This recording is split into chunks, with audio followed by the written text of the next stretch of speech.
Today, we're featuring a special episode of Inside the Blue Zone. This one is the premier IBZ Moms episode, where we invited a few moms of student athletes to share their experiences of being moms of these athletes.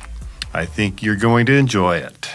Welcome back to a special podcast. This is your host, Jacqueline Tacky. This is Tania Palacios. Lisa Morquecho. Nancy Mendoza.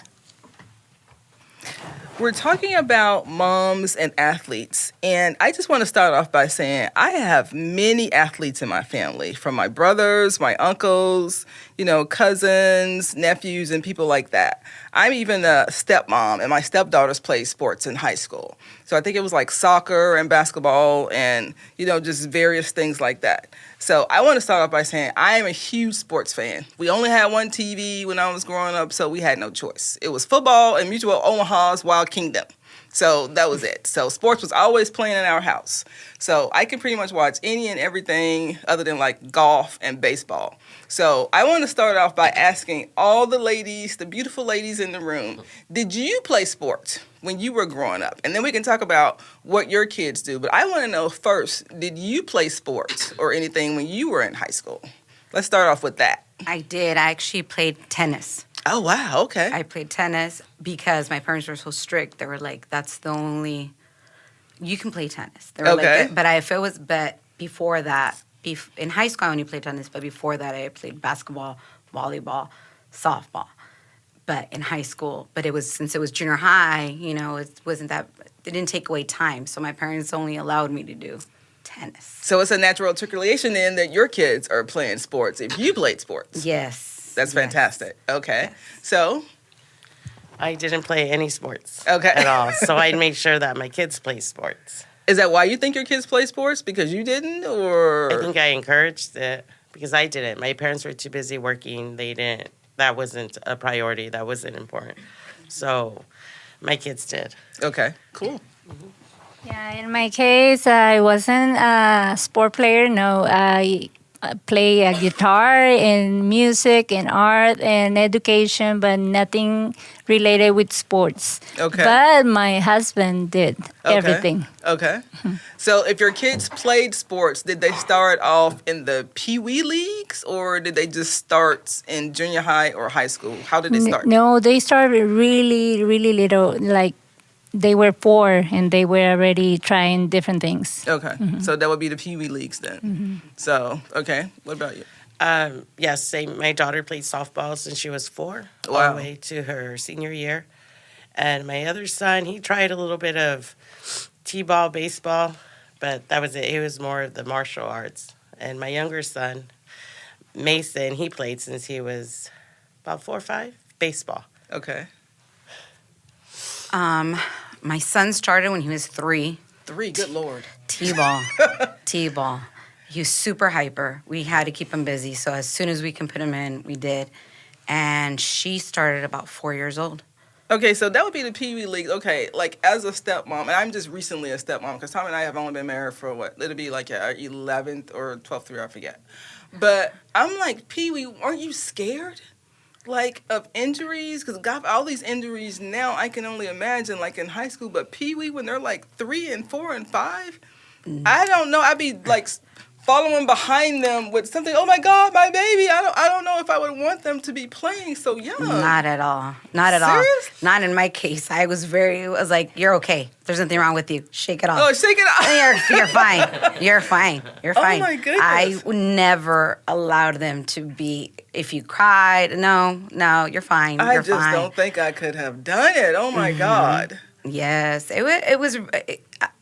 I'm so glad I did it. Really? I'm so glad I did it. Oh yes. As I'm sitting here saying it, I can't believe I said that because I was such a tomboy when I was growing up. Me too. And I used to climb trees and throw rocks at my brothers for not allowing me to play with them. Because, like I Yes. said, I had 3 older brothers and they was playing flag football. And I used to play with them until the other guys came and then they made me go. And that's how I learned to be such a great cook because then my mom would make me come in the house and cook with her when the other boys came and I couldn't play with them. But so I guess, I don't know.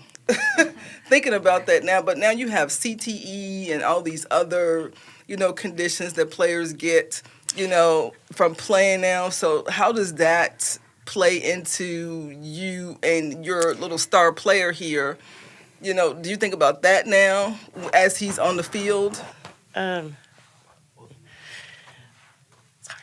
I have a lot of things to say. It's okay. You can cut this. Okay, go ahead.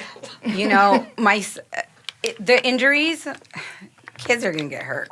They're gonna play. They're gonna get hurt playing outside. They're gonna get hurt playing on that bike. They're gonna get hurt. So I never thought of it that way. My biggest goal was to build actually resilience in them. Mm-hmm. I wanted them. I didn't want them to be shy. I didn't want them to be scared. I wanted them to build confidence. My son, the first time, his first injury, he broke his clavicle when he was about 8 years old playing football.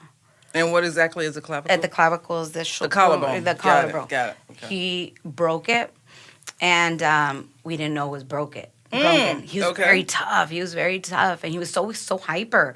So he was at practice and he did tackle. This is when they used to do Oklahomas. They don't do that anymore. Oklahomas, yeah, they did. And what exactly is an Oklahoma? Oklahoma. We need to bring that back. We need to bring that back. Oklahoma was football players used to build a circle around them. You had two kids, and they'd be like hit each other.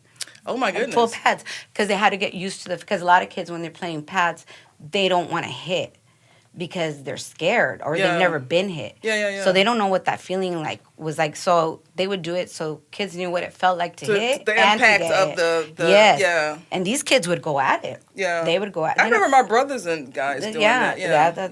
They don't do that anymore. They don't allow it. For various reasons. Yeah. And so they were doing that. And yeah, he got hurt. And my husband was actually the coach. My husband coached him. So he didn't say anything because we were always like, you're fine. You're okay. Shake it off. Shake it off. And not like in the Taylor Swift way, shake it off. And then and then he did. And then, like when we were driving home, he's kind of like, oh. And I was like, and that was weird because he never complained. And I was like, I noticed it, but I didn't say anything. And then that evening, he kind of was like moving his arm around, and I was like, oh, okay, you're sore. The next morning, I was like, let's go, we gotta go to school. And he's like, hold on, I gotta find my homework folder. And I'm like, oh my God, hurry up. And he's in his room, and I'm like, I opened his room, he doesn't know I'm looking at him, he's like, ow. And I was like, wait, this really hurts you? Because he never complains, he goes, no, it hurts. I was like, oh my God, no. I was like, was he bruised or was he black and blue or anywhere? Nothing. Wow. He wasn't bruised. So that's why I was like, well, and I was like, no, I'm going to have to take you to the pediatrician. Take him to the pediatrician that day. And they're like, you're going to have to, he's like, can you move it? He was like, yeah, I can move it. He's like, I don't think it's broken. But you know what? Well, let's get him some x-rays. Took him to the hospital, got x-rays. Broken. Wow. Broken. And how old was he at the time? 8. He was 8. And that's his first injury? That was the first injury. And he was super devastated because he was out. It was right before the first game. Wow. And so he out for the season. Super sad. And he repeated that same thing in seventh grade. I would think it was 7th grade. Wow. He broke it again. The same one, side, broke it again. Wow. Broke it again. Now, you're a cheer mom, correct? So when all I can see is people getting tossed up in the air, in the atmosphere, sometimes they don't get caught. Yeah, no. And so has your daughter ever experienced that? Well, my daughter is not a flyer. Okay. No, but she started as gymnastics at 4. And then when she started coming to high school, then she got in love with the cheer team. So she quit gymnastics and then she started cheer. And she's a base, not a flyer.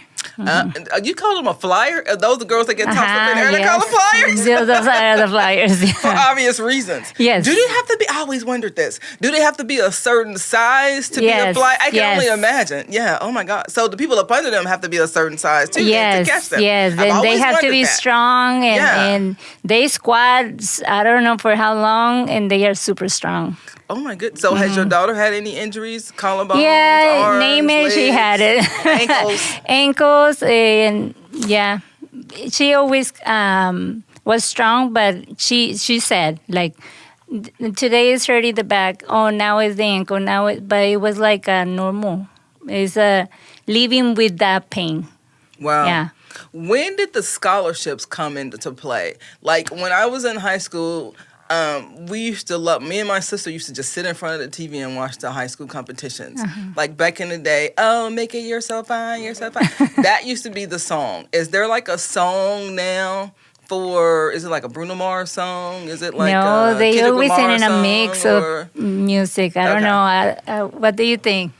Is there like a theme song now or a regular song, or is it vary what's the hot new song? Now they just do, it's a mix. Okay. So the coaches come up with the mix, and they build the routine, and that's how it goes. But there's not one particular song it varies. Yeah. There's a varies of songs and things. But there's like scholarships and NIL money and all kinds of stuff. Now, when you were a cheerleader, none of that was in play, right? I didn't cheer. Okay. I didn't cheer. My sister was a cheerleader. Okay. I wasn't allowed to cheer. But why weren't you allowed to cheer? Is there a story? The stigma behind being a cheerleader, and we can talk stigmas. You want to talk stigmas for a minute? Yeah. It was. You tell your story, then I'll tell mine. It was no. They were like only certain kind of girls are cheer. Like when that was my story. That wasn't gonna happen. Yeah, so, my mom was the same way. So it was just old school. Mine was too. It was a spiritual thing for my mom. Yeah, she was like, no, all those girls are just involved in other things. Yep. And extracurricular. And it had nothing to do with school. And it has nothing. Exactly. So, and when she started cheering, I wasn't happy about it because that wasn't, I wanted the other sports, not cheer. I, at that time, did not view cheer as an actual sport. So, is it considered a sport now? Yeah, well, now Really? it's CIF and state and all that. Really? Yes. Oh my goodness! Learn something new every day. So it's definitely a sport because you have to be super athletic to do what these girls do. Okay. So she started Pop Warner cheer, and then from there she went into Pop Warner is a cheer now. Oh yeah. It's Pop Warner has cheerleaders like and Pop football Warner players. and football. Yes. Like there's cheer for Pop There's Warner. cheer. Seriously. So that's where she started, and she was really young. She was about 5 years old, and then from there she did All-Star Cheer. Now All-Star Cheer, that's a whole different ballgame. That's like major leagues cheer. That's where you're going to Vegas, where you're competing against these crazy squads. Those are the girls that get thrown up in there. Those are the ones that are doing the flips. Those are the ones that are doing these crazy routines. Wow. So she started that 7 years old. 7, 8. And she was in teams with girls that she was 8, 13-year-old, with the 13-year-old. This sounds like it's a pageant thing. It's really, kind of like the pageant industry. But it was. I call it. I say it's a mafia. It really was. It is. I begged her. I was like, "Please, we don't need to do this." And she was like, "I want this so bad." And she went out there, and I was like, "Fine, you want this? We'll do this." I had no idea. And she was committed. Wow. She was committed. It really did change her life. Like all about it. All about it. Wow. Well, I have learned something today because I had no idea that this was going on. I'm all about to ask you ladies about the NIL money and how that has changed. So how has that changed life? Because back in the day, there was no such a thing. Because I had an uncle who went to a high school that was considered in the hood, but he had a scholarship to Cornell. And this is the late 60s and early 70s. So that was very prestigious for us. And I can only imagine what these kids are getting now. That's more money than you ever see in your life, because if you have NIL money coming out of college, but then you go to college and you hurt yourself, you may not necessarily get to the pros. So how is that affecting life right now? Name, image, and likeness. So that's money that they'll give you. For instance, when I came to the football game when the gentleman scored like 5 touchdowns in one game, that was something. And first thing I asked my husband was, does he have an NIL contract? You know, an NIL contract, because I'm like, does he even have a scholarship to a school? Is he going to college? So those are things that, because I'm a publicist by trade and a manager, and I have people that I represent for my agency. That's what I do. And I'm like, that's the first thing that came to my mind. I'm like, does he have a shoe deal? Does he have this? Does he have that? And whether it's a guy, a girl, or whatever, these are things that automatically come up for me. So, because I remember a couple of years ago, he had a gentleman that was getting, a lot of attention in Sports Illustrated and this and that. So some people don't know, some people do know.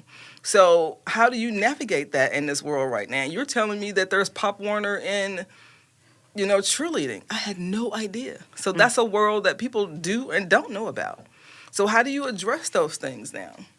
You have to be aware, because some people come out of nowhere. I think our situation, because of where we live in the Valley, there's not that exposure.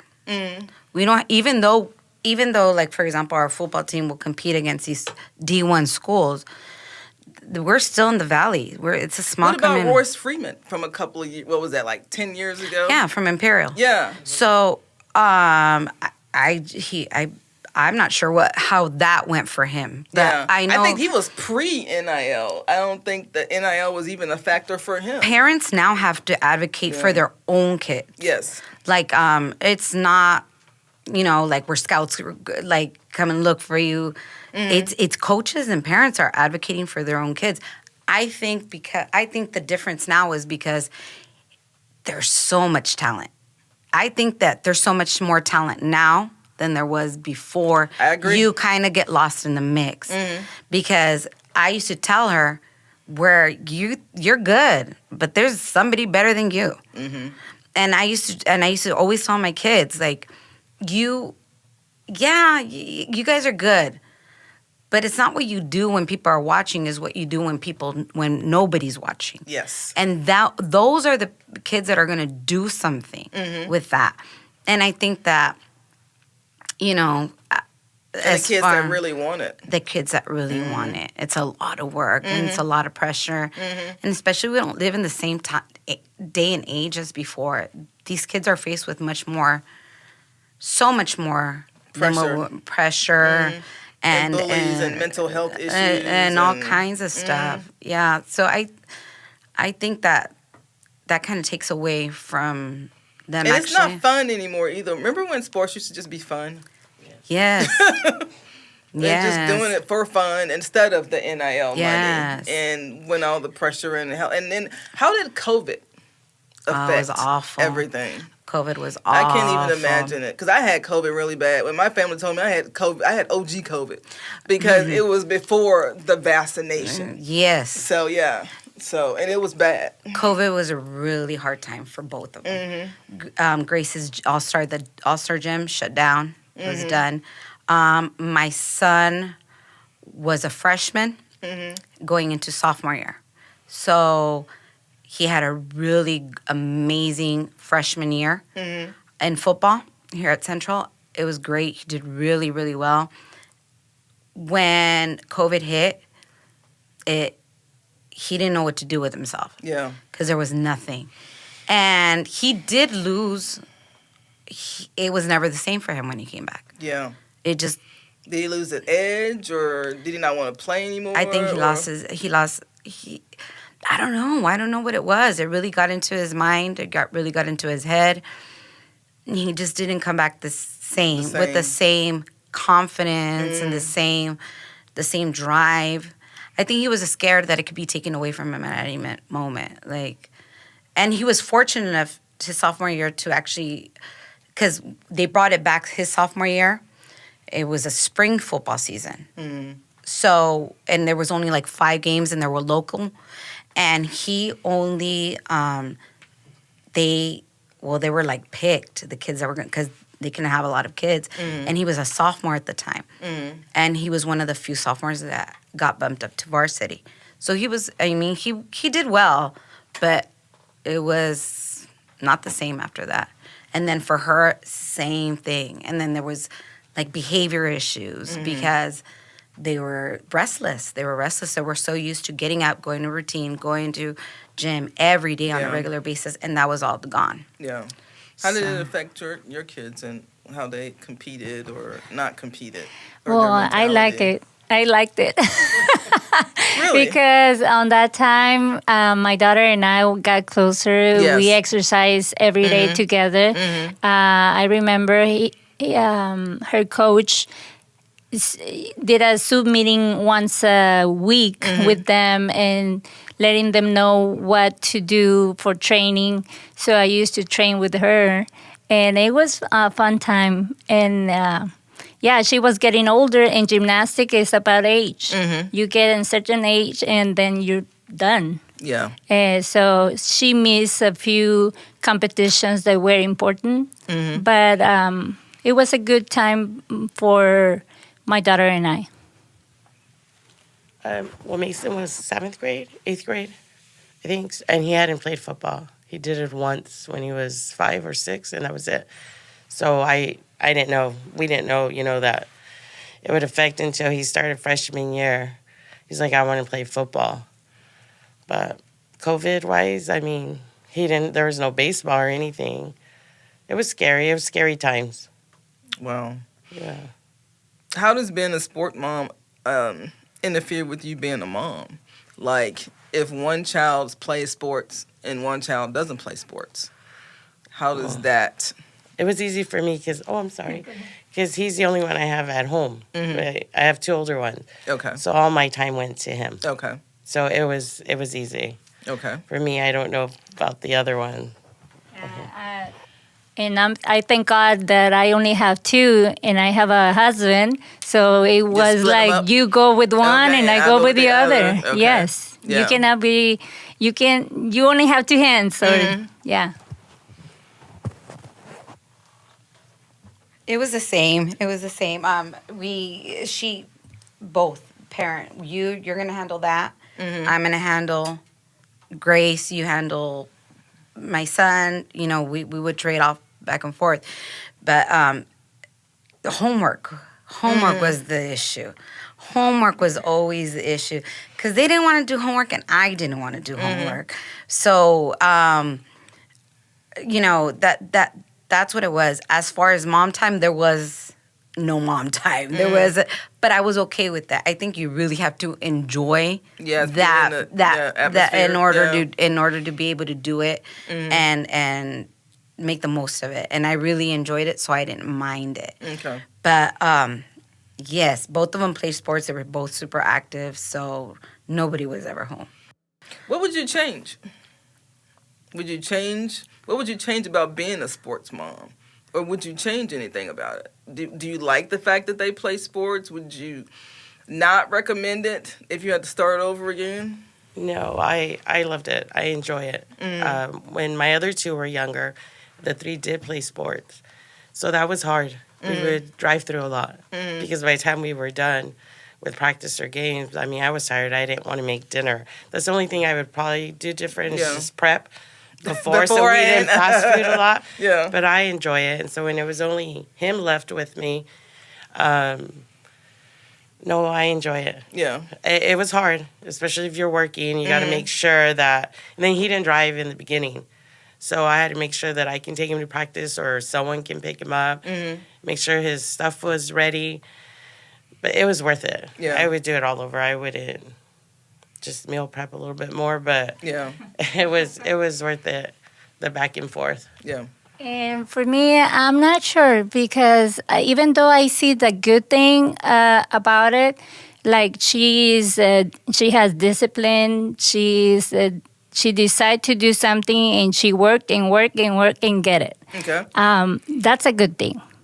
And you get it from sports for practicing every day and challenges. But I think if I have to do it all over again, I would not get her in gymnastics. Okay. Because I think, they have broken everything, and pain and all over and frustration. And I think that time I can spend with her. Would you get her into something else? No, I think like now, like she's in high school, then will be good. Okay, do gymnastics or do cheer. But she started gymnastics at 4. I think that's too early. Yeah. In my opinion. But don't you have to start doing so many For things gymnastics, gymnastics you have to start at that age. Yeah. But in my opinion, I would rather not to do. Yeah. Okay. Well, for Mason, he didn't do the Pop Warner football just once, I think. So I think maybe for him, he would, and we asked him, can we sign you up? No. So come his freshman year, and he's like, I want to play football. I was like, oh, no, you don't know football. Like, you're going to get hurt or something. So maybe that's something I should have made him. Just, not that he was a bad player or anything, but just he went like so many years, and all these kids that he's going to play with have been playing since Pop Warner, since a young age. Maybe that's the one thing I would change. But, like, I kind of agree, it's too young, but I don't know. Wow. Okay. I think this has been an amazing opportunity to speak with you guys and get your perspective because, like I said, when we were coming up, there were so many differences because I come from a family of 9, and all of my brothers, all of us were in the band and did a bunch of different things in high school. I didn't play any sports, but I was in the band and the honor society and I was in the drill team. And I was on a debate team. I was basically in anything that my mom would let me be in. So that she thought that was safe. Appropriate. That part, definitely appropriate. appropriate. Because when I made the cheerleading squad in junior high school, she made me get in the choir first. And then she said if I got in the choir, then I could be in other stuff. But even though I got in the choir, she still wouldn't let me do anything else. But she let me be in the drill team, I guess, because I guess she thought that was safe. But other than that, so all of my brothers, we were all in the band. We basically had our own little band. So, but it was all good. I cherished my high school years because I thought that they were amazing. But that was then, this is now. But I grew up in Memphis, Tennessee, and my older siblings went to school with members of Earth, Wind, and Fire. So, but that was then. But Earth, Wind, and Fire and the members of the Blockades. And they used to march around the neighborhood that we grew up in. But that was then, and this is now. But so that was a long time ago. So, and kids were playing, football and this and that. And there was no NIL money then. There was no, cheerleading squads and this and that. And so you just kind of dreamed and wished and hoped things, turned out the way that you wanted them to. So. And I think that's what it is. I think that when I see kids now, and I think to myself, man, I always tell I'm always scouting. I'm always like, man, that guy's like 6'3". It's like a D1 player right there. Exactly. Like that's me. Exactly. My mind is in it all the time. I'll be at work and I was like, if you and her had a baby, that would be Exactly. great. I'm always thinking of that. But because I love it. To me, an uncoachable kid is an employable adult. Or because you look at somebody and they're tall, you should be playing. I'll either say you should be playing basketball or you should be on the runway. Yeah. One or the other, or both. Yes. Yep. So I'm always looking at things like that too. So I appreciate your time. I know that you're busy. We're all busy, and I appreciate you. I applaud you. And thank you so much, because I still don't understand how you let your kid play pee-wee ball, because I would have been behind them running with some Band-Aids, some alcohol, some witch hazel or something. So thank you so much. I appreciate you. Thank you.